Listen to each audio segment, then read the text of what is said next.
memandikan jenazah kata orang ada ini itunya begitu. Tapi betul saya alami sendiri, memandikan jenazah itu betul-betul luar biasa amalan yang bagi saya selama saya menjalankan mandi jenazah itu. Tapi kalau untuk mimpi, insya Allah tidak ada, karena kita kan betul-betul niatnya membersihkan mayat itu sendiri.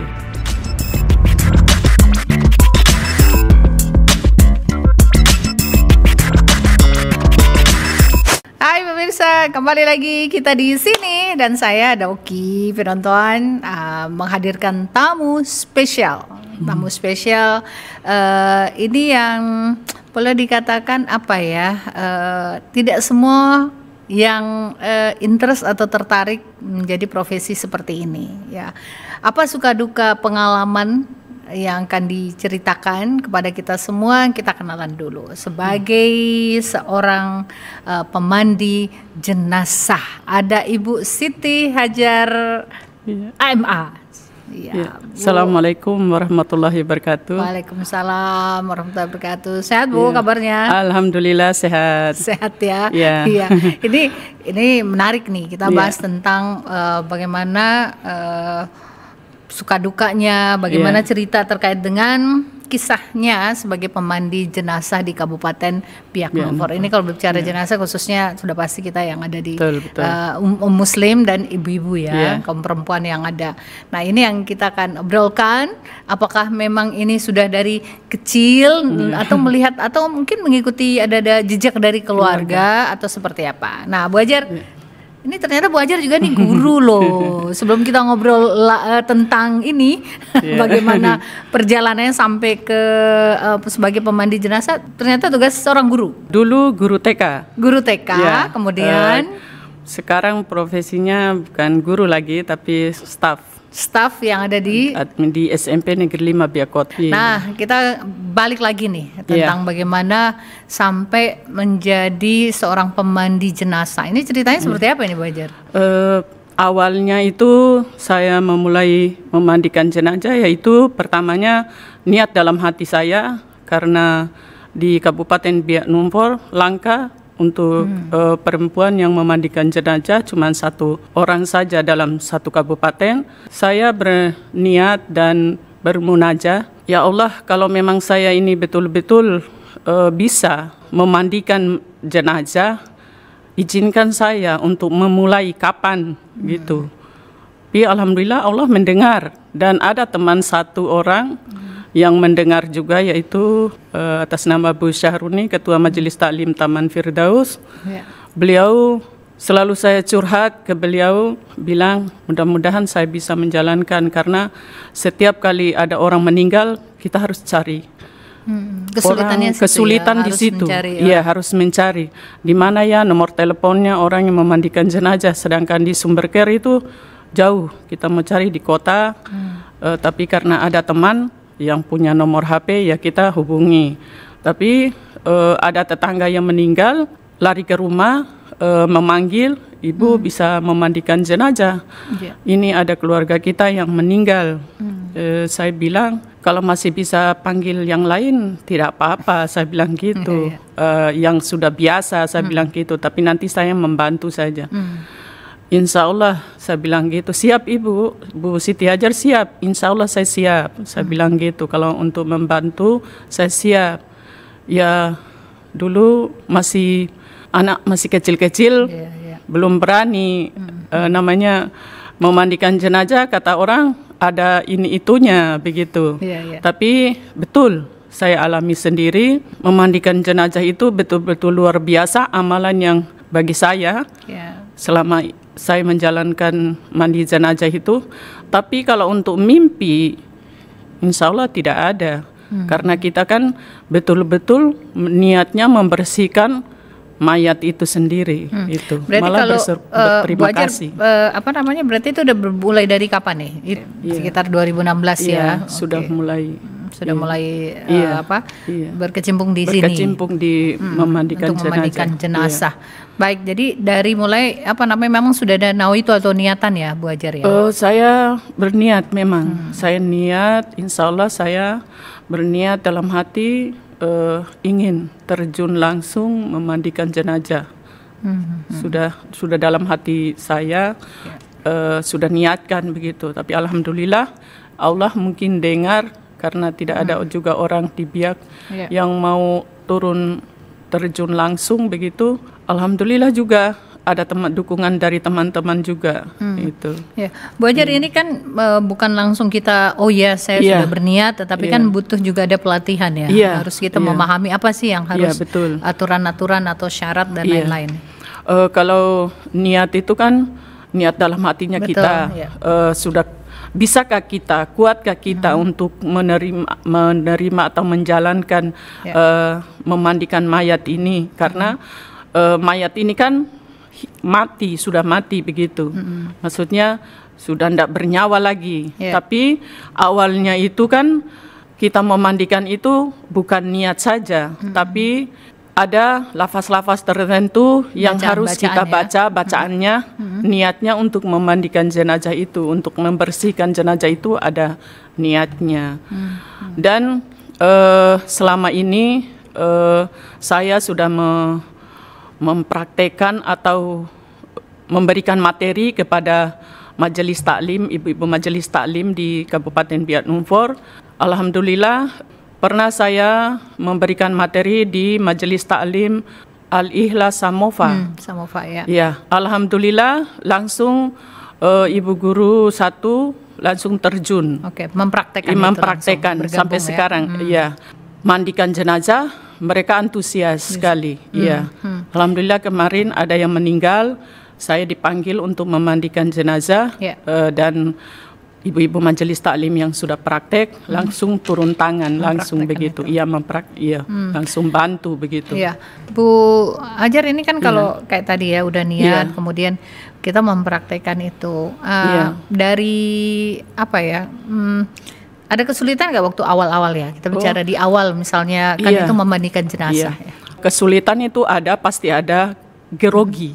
Gitu. Groginya kita karena menghadapi mayat.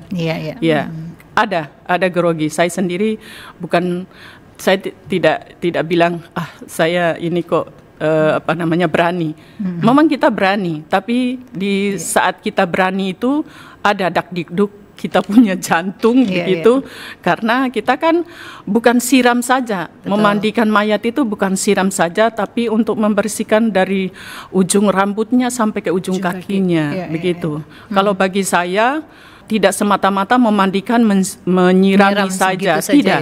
Tapi saya turun tangan dalam pembersihan najis, dalam kadang saya tidak seret kalau misalkan ada keluarga, tapi saya minta izin.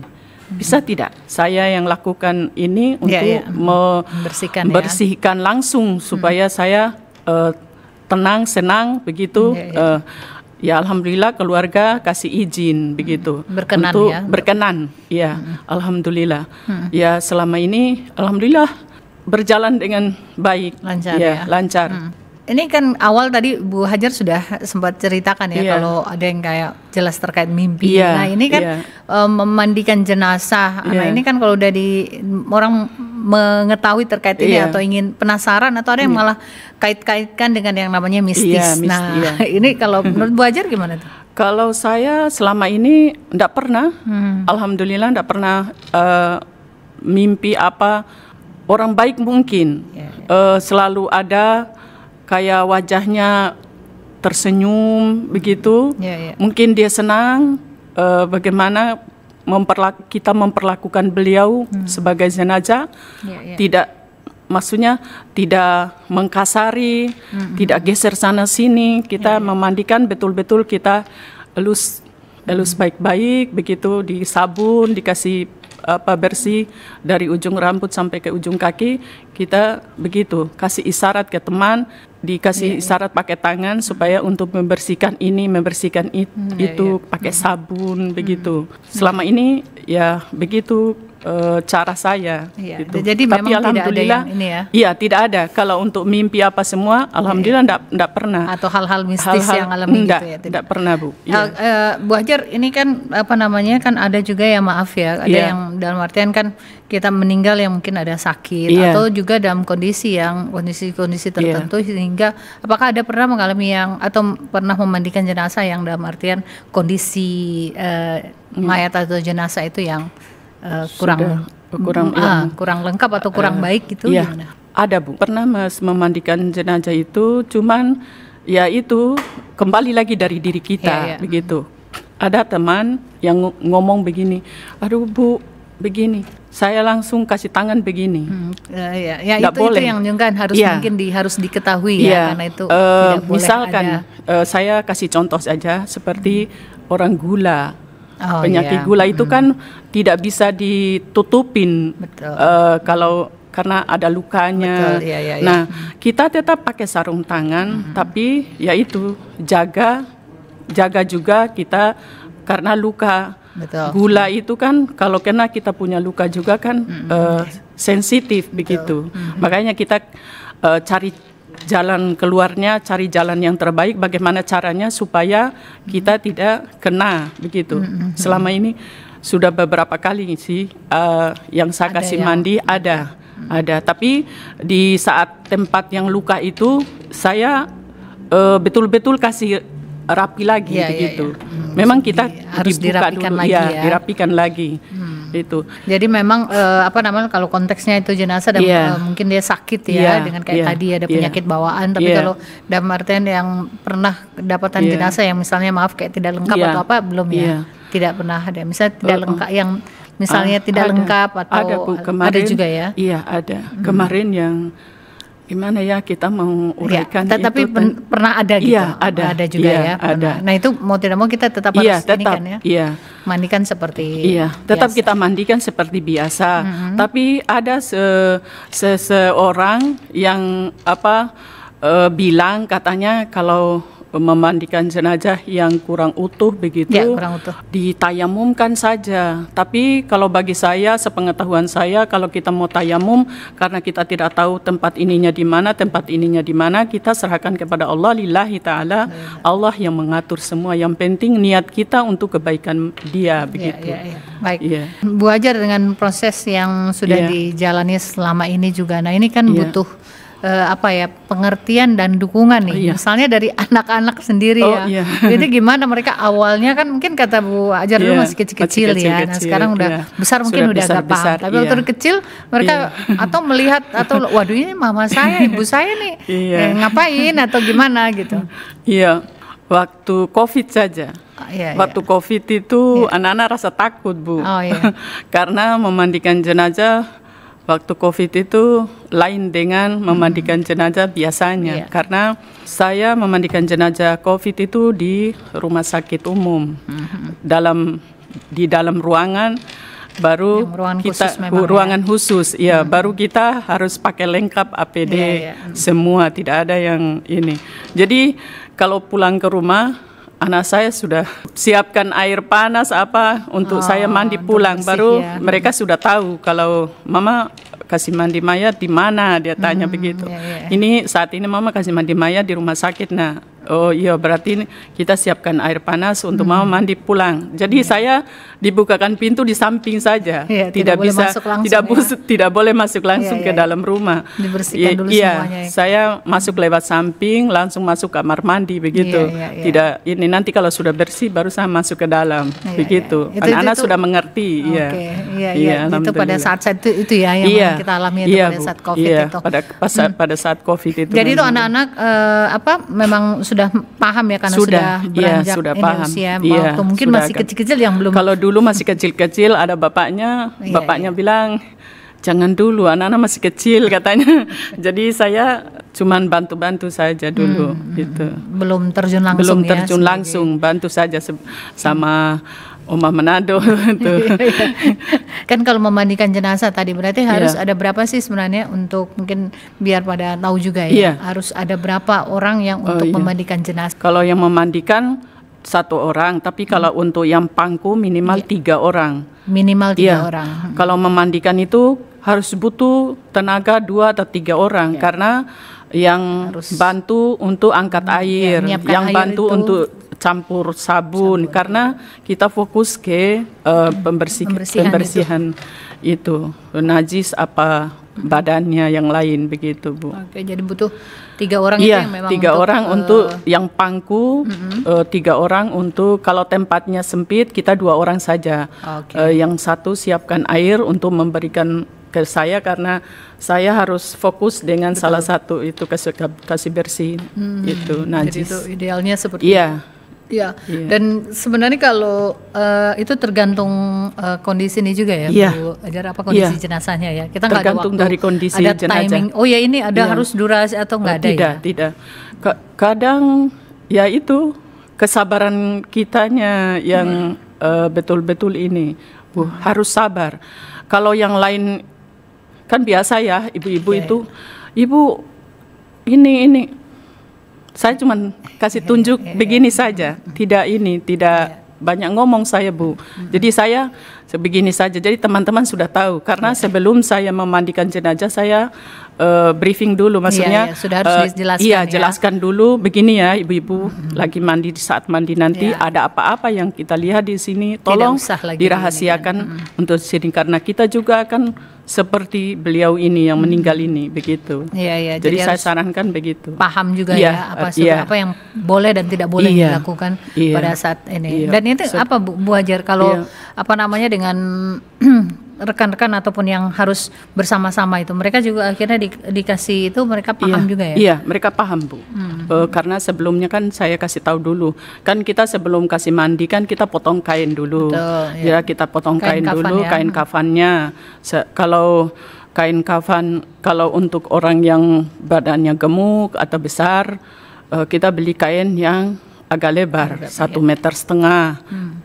Tapi kalau untuk panjangnya kita lihat lagi tanya dulu ukurannya tinggi atau pendek orangnya. Kalau pendek ya cukup 13, kalau tinggi 15 atau 17 tidak boleh genap. Iya, itu harus ganjil gitu.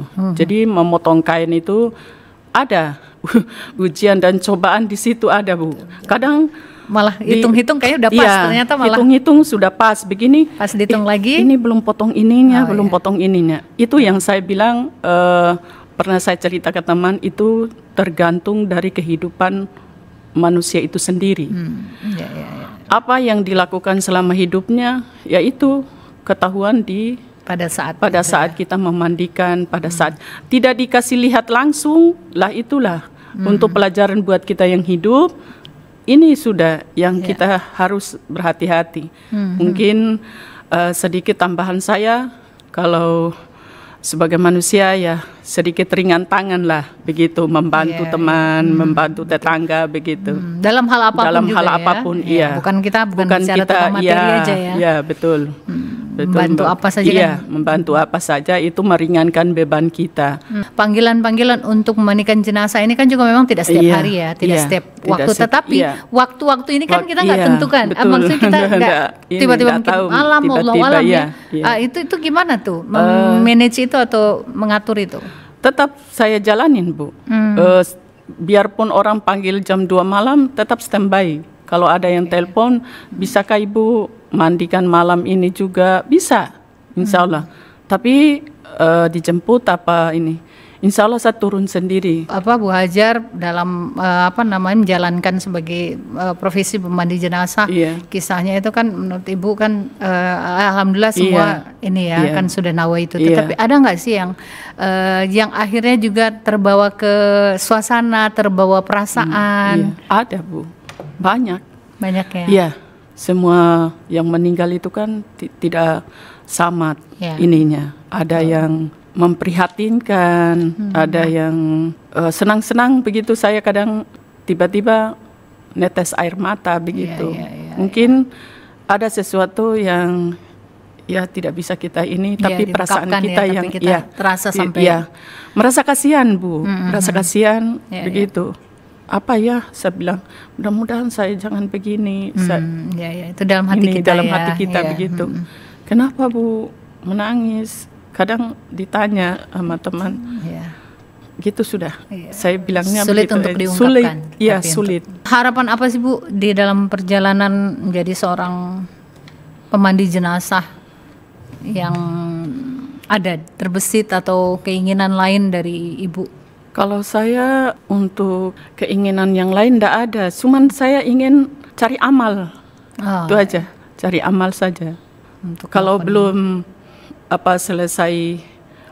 belum selesai dibungkus, belum dikafani, itu rasanya belum didoakan, rasanya gimana begitu, rasanya lain, hampa begitu. Tapi kalau kita sudah memandikan, sudah mengkafani, sudah mendoakan almarhumah, rasa lega Bu. Iya, saya selama ini saya terjun memandikan jenazah itu. Kalau sudah selesai semua kewajiban, rasa lega. Bu Siti Hajar, terima kasih Bu, sehat-sehat terus. Bu. Amin. Insya Allah makin berkah. Terima kasih atas doanya. Ya, baik. Ya, kita akan jumpa lagi dalam edisi berikutnya, ya, tentu menghadirkan narasumber lain ya. Kita tutup. Terima kasih Bu. Syawi Kasumasa. Sampai jumpa.